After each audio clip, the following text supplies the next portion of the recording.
दोस्तों, हम हर हफ्ते आपके लिए लेकर आते हैं डर, रहस्य और रोमांच से भरी अनोखी हॉरर कहानियां। अगर हमारी कहानियां आपके दिल की धड़कनें तेज कर देती हैं, अगर आपको अंधेरे में छिपे उस अनदेखे डर का एहसास पसंद है, तो चैनल IME स्टोरी टेलर को अभी सब्सक्राइब कीजिए, क्योंकि यहाँ हर हफ्ते एक नई रहस्यमयी कहानी आपका इंतजार कर रही है। भारत के हृदय में बसा है एक छोटा सा गांव। दिन में यह गांव शांत और साधारण लगता है। लोग खेतों में व्यस्त, बच्चे खेल में मग्न और बुजुर्ग पेड़ों की छांव में बैठकर पुरानी कहानियां सुनाते हैं। लेकिन जैसे ही सूरज ढलता है, अंधकार छा जाता है। गांव के किनारे का जंगल अचानक भयावह प्रतीत होने लगता है।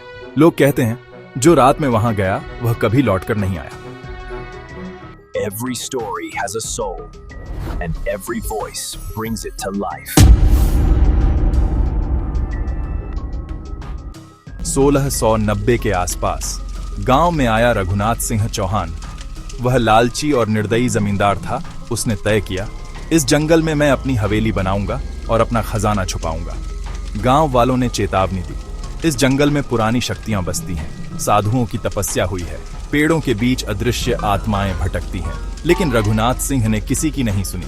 हवेली बन गई, विशाल दीवारें, ऊंचे गुंबद और नीचे तहखाना, सोने चांदी जवाहरात सिक्कों से भरा। लेकिन लालच कभी शांत नहीं हुआ। मजदूरों को इनाम देने के बजाय उसने उन्हें दीवारों में जिंदा चुनवा दिया, ताकि हवेली और खजाने का राज सदियों तक सुरक्षित रहे। रातों में हवेली से चीखें आने लगीं। मजदूरों की आत्माएं दर्द में तड़प रही थीं और जमींदार हंसता रहा। कुछ साल बाद एक रात हवेली में आग लग गई।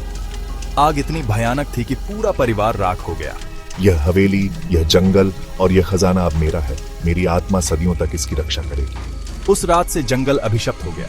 गांव वालों ने कहा, रात में पेड़ों से अजीब हंसी, लाल रोशनी और औरत की चीख सुनाई देती है।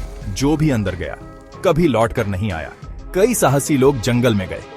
अगली सुबह मिला सिर्फ टूटा सामान, फटे कपड़े और कभी कभी हड्डियां। कोई जीवित वापस नहीं आया।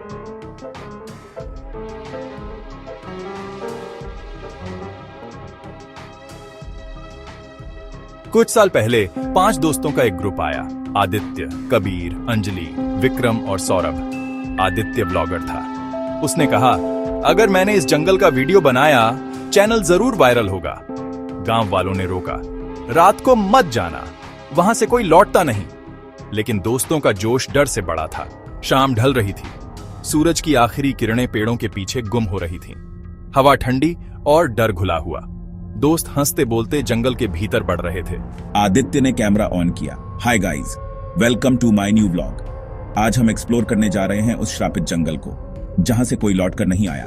दोस्त हंस रहे थे, लेकिन आंखों में हल्का डर साफ दिखाई दे रहा था।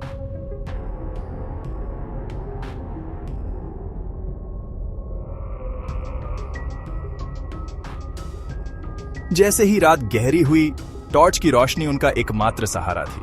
अचानक पेड़ों के बीच से हंसी गूंजी। सब रुक गए। कबीर बोला, किसी ने सुना? ये कैसी हंसी थी? आदित्य ने कैमरा घुमाया और स्क्रीन पर काली परछाई कैद हो गई। धीरे धीरे वही परछाई पेड़ों के बीच गुम हो गई। अंजलि कांपते स्वर में बोली, हमें लौट जाना चाहिए। लेकिन आदित्य हंसते हुए बोला, यही तो चाहिए था। यही फुटेज मेरे चैनल को हिट बना देगा। जैसे जैसे रात गहरी हुई, जंगल का अंधेरा घना और घमंड भरा लगने लगा। टॉर्च की रोशनी पेड़ों के काले साये को और डरावना बना रही थी। हवा में ठंडक और अजीब खामोशी घुली हुई थी, मानो जंगल खुद सांस ले रहा हो। आदित्य आगे बढ़ रहा था, कैमरा हाथ में कसकर पकड़ा हुआ। कबीर और सौरभ उसके बगल में, अंजलि और विक्रम पीछे। सभी हंस रहे थे, लेकिन हंसी में डर भी साफ झलक रहा था। अचानक हवा में कुछ हलचल हुई। पेड़ों की टहनियां हिलीं। अंजलि की सांसें तेज हो गईं। मैंने कहा था हमें लौट जाना चाहिए। अरे ये फुटेज बहुत खास होने वाला है। कुछ ही पल बाद विक्रम अचानक चीखा। उसके कंधे पर किसी ने पंजा मारा था। गहरी खुरचने उसके कंधे पर उभर आईं। सौरभ हवा में उठकर जमीन पर गिरा। सबका दिल डर से धड़क रहा था। कहीं कोई दिखाई नहीं दे रहा था, लेकिन चीखें जंगल में गूंज रही थीं। दोस्त भागने लगे। जंगल मानो उन्हें और भीतर खींच रहा था।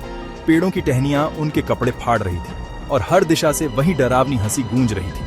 हवा में कोई ठंडी आहट थी, जैसे किसी ने उनका पीछा किया। भागते भागते वे एक खंडहर के सामने पहुंचे।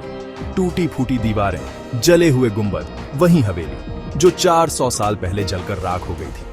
टूटे दरवाजे से लाल रोशनी निकल रही थी। भीतर से धीरे धीरे कदमों की आवाज आने लगी। किसी ने अंदर देखा और सामने खड़ी थी जमींदार की आत्मा। उसकी आंखें अंगारे जैसी लाल, हाथों में जलती मशाल। मेरे जंगल में आकर मेरे खजाने की तलाश, अब तुम सब हमेशा के लिए यहीं रहोगे। दोस्तों ने भागने की कोशिश की, लेकिन हवेली के दरवाजे अपने आप बंद हो गए। एक एक कर सब परछाइयों में गुम होते गए। सौरभ चीखता हुआ गायब हुआ। कबीर और अंजलि भागते भागते दीवार से टकराए। आदित्य आखिरी था। उसका कैमरा अब भी रिकॉर्ड कर रहा था। किसी को यह फुटेज जरूर दिखाना, यह सच है। यह जंगल सचमुच श्रापित है। अचानक कैमरा गिर पड़ा। रिकॉर्डिंग बंद हो गई। हवा में अजीब खामोशी छा गई। सिर्फ टूटे कपड़े, फटे बैग और कैमरा मिला, लेकिन पांचों दोस्तों का कोई सुराग नहीं मिला। गांव वालों ने कहा, यह जंगल अब भी अभिशप्त है। जो अंदर जाता है वह वापस नहीं आता। आज भी जब रात होती है, गांव के लोग कहते हैं, लाल रोशनी, चीख और अजीब हंसी सुनाई देती है और हर कोई डरता है। जमींदार की आत्मा अपने खजाने की रक्षा कर रही है। रात का अंधेरा पूर्ण रूप से छा चुका था। पेड़ों की छाया इतनी लंबी हो गई कि मानो जमीन पर काले सर्प रेंग रहे हों। हवा में अजीब ठंडक और गंध फैली थी। जंगल धीरे धीरे अपने आप में जीवित लगने लगा। आदित्य अकेला रह गया था। कबीर, अंजलि, विक्रम और सौरभ सभी गायब। उसका कैमरा अब उसकी एकमात्र दोस्त थी। हर कदम पर जंगल की टहनियां उसकी ओर बढ़ रही थी, जैसे कोई अदृश्य शक्ति उसे घेर रही हो। अचानक हवा में फुसफुसाहट गूंजी, यहां मत रहो, यह तुम्हारा आखिरी कदम हो सकता है। आदित्य कांपते हुए रुक गया। उसने कैमरा ऊपर उठाया और चारों तरफ देखा। कोई दिखाई नहीं दिया। फिर भी हर ओर हलचल महसूस हो रही थी। पेड़ों की शाखाएं स्वतः हिल रही थीं और लाल रोशनी धीरे धीरे पास आ रही थी। उसने फुसफुसाते स्वर में कहा, मैं बस फुटेज बनाकर वापस जा रहा हूं। लेकिन आवाज गूंजी, फुटेज अब कोई वापस नहीं जाएगा। जंगल ने उसके शब्दों को निगल लिया। टॉर्च की रोशनी अचानक बुझ गई और आदित्य अंधेरे में अकेला रह गया। कुछ ही मिनटों में आदित्य महसूस करने लगा कि जमीन खुद हिल रही है। पेड़ उसकी तरफ झुक रहे थे। अदृश्य हाथ उसकी पीठ पर मार रहे थे। वह दौड़ना चाहता था, लेकिन पैर मानो जमीन से चिपक गए हों। हवा में वही डरावनी हंसी गूंज रही थी, हर बार अलग स्वर में, कभी मर्द की, कभी औरत की, कभी बच्चों की। कैमरा रिकॉर्ड कर रहा था, पर स्क्रीन पर अब केवल अजीब काले धब्बे और लाल रोशनी दिख रही थी। आदित्य ने घबराकर कैमरा उठाया और देखा, उसकी परछाई अलग से चल रही थी। जंगल की अदृश्य शक्ति उसे नियंत्रित कर रही थी। वह दौड़ते भागते खंडहर की ओर पहुंचा। हवेली की दीवारें अब जीवित लग रही थीं। टूटा दरवाजा धीरे धीरे खुल रहा था, जैसे किसी ने उसे अंदर बुलाया। उसकी दिल की धड़कन तेज थी, लेकिन वह कैमरा थामे धीरे धीरे अंदर बढ़ा। भीतर जमींदार की आत्मा अब और भी भयानक लग रही थी। लाल आंखें, जलती मशाल और काली परछाई। तुम अकेले हो और अब तुम्हारा समय आ गया। आदित्य ने कैमरा ऊपर उठाया और रिकॉर्डिंग चालू रखी। कृपया, यह सच है। यह जंगल सचमुच श्रापित है। जंगल की अदृश्य शक्ति ने हवेली के भीतर उसे घेर लिया। दरवाजे अपने आप बंद हो गए। दीवारें हल्की हिलने लगीं। टॉर्च की रोशनी झपकने लगी। हर दिशा से हल्की चीखें, हंसी और फुसफुसाहटें गूंज रही थीं। आदित्य ने महसूस किया कि यह जंगल केवल भौतिक नहीं, यह जीवित, संवेदनशील और खतरनाक है। आदित्य का दिल धड़क रहा था, लेकिन वह जानता था, यदि यह फुटेज कभी बाहर गया, लोग यह जान पाएंगे कि जंगल सिर्फ कहानी नहीं, यह सचमुच अभिशप्त है। उसने गहरी सांस ली और कैमरा झुकाकर हंसी और लाल रोशनी रिकॉर्ड करना जारी रखा। आदित्य हवेली के भीतर गहराई में बढ़ रहा था। दीवारें जले हुए लकड़ी की खुशबू और धुएं से भरी थीं। हर कदम पर हवेली मानो अपने आप में जीवित हो उठी थी। फर्श चरमराने लगा और हवा में अजीब फुसफुसाहटें गूंज रही थीं। उसने कैमरा ऊपर उठाया। अचानक दीवार पर लाल रोशनी चमकी और किसी अदृश्य शक्ति ने उसे पीछे धकेल दिया। आदित्य ने घबराकर कदम संभाले, लेकिन तभी दरवाजे अपने आप बंद हो गए। वह फंस गया था। हवेली के भीतर जमींदार की आत्मा अब उसकी तरफ बढ़ रही थी। लाल आंखें, जलती मशाल और काली परछाई। कृपया, मैं केवल फुटेज लेने आया हूं। मैं किसी को परेशान नहीं करना चाहता। ये जंगल और ये हवेली अब तुम्हारा घर है। हवा अचानक तेज हो गई। दीवारों से कोई अदृश्य पंजे बाहर आए। आदित्य ने देखा, कहीं से टूटे हुए हड्डियों के टुकड़े उड़ रहे थे। वह भागने की कोशिश कर रहा था, लेकिन फर्श मानो चिपक गया हो। जंगल की शक्ति अब हवेली के भीतर भी मौजूद थी। हर दिशा से हल्की चीखें, हंसी और फुसफुसाहटें गूंज रही थीं। आदित्य कैमरा ऊपर उठाकर देखा। दीवार पर रहस्यमयी लाल निशान उभर रहे थे, जैसे कोई हाथ उसे खींच रहा हो। हवा में फुसफुसाहटें बार बार दोहराई, तुम कभी नहीं बचोगे, यह जंगल अब तुम्हारा मालिक है। आदित्य का हृदय तेजी से धड़क रहा था। वह महसूस कर रहा था कि यह केवल जमींदार की आत्मा नहीं, बल्कि किसी अज्ञात शक्ति का वास है। एक पल के लिए कैमरा अचानक झपक गया और स्क्रीन पर दिखाई दिया 5 दोस्तों की परछाइयां। वे अब उसकी ओर बढ़ रहे थे, मूक, टूटे हुए और भयभीत। आदित्य चीखते हुए पीछे हट गया। जंगल की शक्ति ने हवेली को और घेर लिया। दरवाजे और खिड़कियां अपने आप हिलने लगी। दीवारों से काली परछाइयां बाहर निकलकर उसे घेरे। आदित्य अब केवल अपने कैमरा और साहस पर भरोसा कर रहा था, लेकिन वह जानता था यदि यह जंगल उसे अंदर ही निगल गया, कोई बाहर जाकर यह सच नहीं जान पाएगा। आदित्य अब हवेली के सबसे अंधकारमय हिस्से में प्रवेश कर रहा था। दीवारों पर लाल रोशनी और चीखें लगातार बढ़ रही थीं। जंगल की अदृश्य शक्ति अब पूरी तरह सक्रिय थी। क्या आदित्य अपने दोस्तों की आत्माओं को बचा पाएगा, या वह खुद इस अभिशप्त जंगल का हिस्सा बन जाएगा? आदित्य अब हवेली के सबसे अंधकारमय हिस्से में प्रवेश कर रहा था। दीवारों पर लाल रोशनी और चीखें लगातार बढ़ रही थीं। जंगल की अदृश्य शक्ति अब पूरी तरह सक्रिय थी। क्या आदित्य अपने दोस्तों की आत्माओं को बचा पाएगा, या वह खुद इस अभिशप्त जंगल का हिस्सा बन जाएगा? आदित्य हवेली के सबसे अंधकारमय हिस्से में कदम रख रहा था। दीवारों पर लाल रोशनी चमक रही थी और हर दिशा से चीख और हंसी गूंज रही थी। जंगल की अदृश्य शक्ति अब पूरी तरह सक्रिय थी। हवा में ठंडक इतनी थी कि आदित्य के हाथ कांप रहे थे।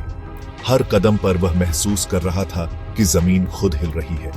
अचानक उसके सामने दीवार पर एक विशाल काली परछाई उभरी। आदित्य ने पीछे हटने की कोशिश की, लेकिन पैर फर्श से चिपक गए थे। परछाई धीरे धीरे आकार लेने लगी। यह थी रघुनाथ सिंह की आत्मा, पहले से भी अधिक भयानक। लाल आंखें अंगारे जैसी चमक रही थीं और हाथों में ज्वाला सी मशाल जल रही थी। मैं केवल फुटेज लेने आया हूँ, कृपया मुझे जाने दो। यह जंगल और यह हवेली अब तुम्हारे नियंत्रण में नहीं है। फर्श फटने लगा। दीवारों से अनगिनत छोटे छोटे हाथ बाहर आए। जंगल की शक्ति ने हवेली को जीवित कर दिया था। आदित्य ने कैमरा झुकाया और रिकॉर्डिंग चालू रखी, पर स्क्रीन पर अब केवल अजीब लाल धब्बे और काली परछाइयां दिखाई दे रही थी। जंगल की शक्ति उसकी हर चाल पर नजर रख रही थी। तभी हवेली के भीतर अचानक एक तेज हवा चली।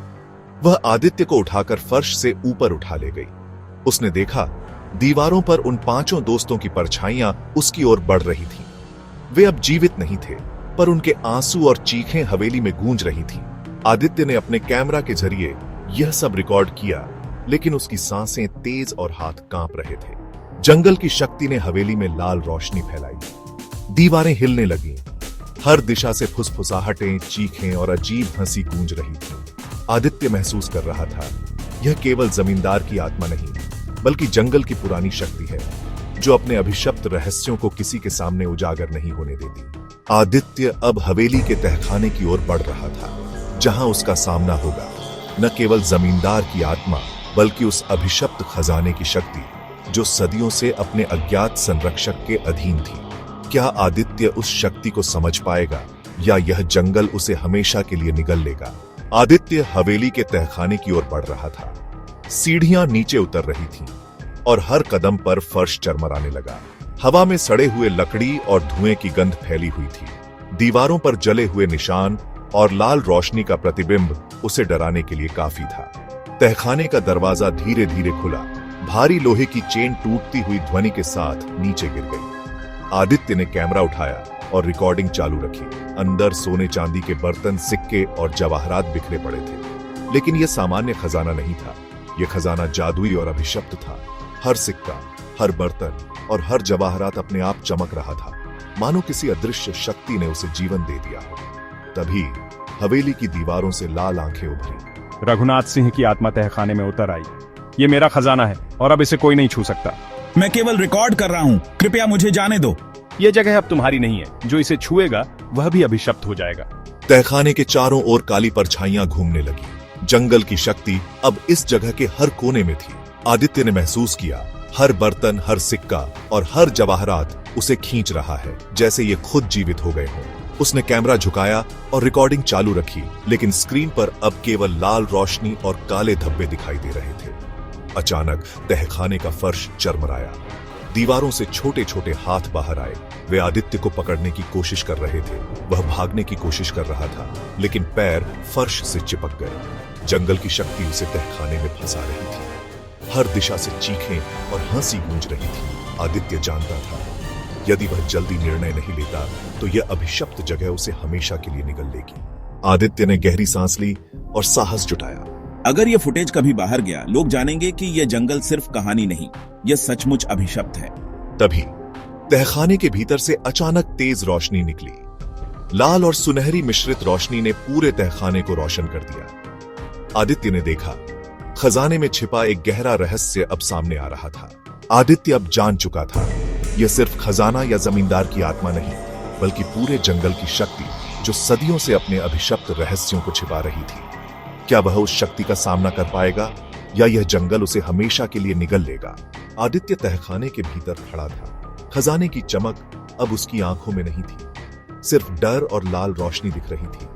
जंगल की शक्ति हर ओर फैल चुकी थी। दीवारें हिल रही थीं, हवा में फुसफुसाहटें और चीखें गूंज रही थीं। रघुनाथ सिंह की आत्मा सामने खड़ी थी, लाल आंखें, जलती मशाल और काली परछाई। अब तुम्हारा समय आ गया, यह जंगल अब तुम्हारा मालिक है। आदित्य ने धीरे धीरे कदम बढ़ाए। वह जानता था, सिर्फ भागना ही समाधान नहीं। यदि वह खजाने और आत्मा की शक्ति को समझ नहीं पाया तो यह जंगल उसे हमेशा के लिए निगल जाएगा। उसने कैमरा झुकाया और रिकॉर्डिंग चालू रखी। तभी तहखाने की जमीन फटने लगी। लाल रोशनी और धुआं चारों ओर फैल गया। दीवारों से अनगिनत काले हाथ बाहर निकले और आदित्य को घेर लिया, लेकिन उसने साहस जुटाया और खजाने की ओर बढ़ा। हर सिक्का, हर बर्तन, हर जवाहरात उसके हाथ में खींचने लगा। जंगल की शक्ति उसे रोकने की कोशिश कर रही थी, लेकिन आदित्य ने ध्यान केंद्रित किया। उसे केवल सच दिखाना था, केवल फुटेज बनाना। रघुनाथ सिंह की आत्मा ने हाथ बढ़ाया। लाल मशाल उसकी ओर झपकी और हवा में आग की गंध फैल गई। मैं डर कर नहीं भाग रहा, लोगों को यह दिखाना मेरा मकसद है कि जंगल सचमुच अभिशप्त है। तभी खजाने से तेज सुनहरी रोशनी निकली। जंगल की शक्ति अचानक शांत होने लगी। काली परछाइयां धीरे धीरे गायब हुईं। रघुनाथ सिंह की आत्मा ने आदित्य की आंखों में देखा और फिर अदृश्य रूप में गायब हो गई। आदित्य थकावट और डर के बीच खड़ा था। हवा शांत थी, फुसफुसाहटें रुक गई थीं। तहखाने में खड़ा वह महसूस कर रहा था, जंगल अब शांत था, लेकिन हमेशा के लिए अभिशप्त रहेगा। उसने कैमरा झुकाकर आखिरी फुटेज रिकॉर्ड किया और धीरे धीरे बाहर की ओर बढ़ा। जब आदित्य बाहर आया, सूरज की पहली किरणें पेड़ों के बीच चमक रही थीं। जंगल अब भयानक तो था, लेकिन एक तरह की शांति भी फैली हुई थी। वह जानता था, उसने जंगल का रहस्य रिकॉर्ड कर लिया था और लोग अब यह जान पाएंगे कि यह सिर्फ कहानी नहीं, बल्कि सचमुच अभिशप्त है। आदित्य अब सुरक्षित तो था, लेकिन उसका मन शांत नहीं था, क्योंकि जंगल की शक्ति सदियों तक जीवित रहेगी और एक दिन शायद कोई और उस अभिशप्त जंगल की ओर कदम बढ़ा देगा। सूरज धीरे धीरे पहाड़ियों के पीछे से चमक रहा था। आदित्य हवेली के बाहर खड़ा था। उसकी सांसें तेज थीं, शरीर थकावट से कांप रहा था। जंगल अब शांत लग रहा था, लेकिन भीतर छिपी शक्ति हमेशा के लिए जीवित थी। उसने कैमरा उठाया और रिकॉर्डिंग देखी। फुटेज में दिखाई दे रहा था रघुनाथ सिंह की लाल आंखें, जलती मशाल और अजीब हंसी, पांचों दोस्तों की परछाइयां, जंगल की अदृश्य शक्ति और तहखाने का अभिशप्त खजाना। आदित्य जान गया, यह केवल एक जंगल नहीं, यह इतिहास की एक अभिशप्त शक्ति है जो अपने रहस्यों को हमेशा सुरक्षित रखेगी। वापस गांव पहुंचते ही आदित्य ने फुटेज सबको दिखाई। गांव वाले भयभीत थे। वे जान चुके थे, जंगल सचमुच अभिशप्त है और जो भी इसके करीब जाएगा वह उसी भयानक शक्ति के अधीन होगा। आदित्य ने अपने चैनल पर वीडियो अपलोड किया। वीडियो वायरल हो गया। लोग देखते ही डर और रहस्य में खो गए। लेकिन आदित्य जानता था, जंगल अब भी अपनी छाया में रहस्यों को छिपाए हुए है और किसी दिन कोई और उस अभिशप्त जंगल की ओर कदम बढ़ा सकता है। यह कहानी केवल एक यात्रा की नहीं थी, यह कहानी है लालच, भय और रहस्य की। रघुनाथ सिंह की आत्मा, हवेली और खजाना सदियों से जंगल की अभिशप्त शक्ति का प्रतीक है। क्या यह केवल कहानी थी या सचमुच एक डरावना अनुभव? जंगल अब भी वही है, शांत, लेकिन हमेशा के लिए अभिशप्त।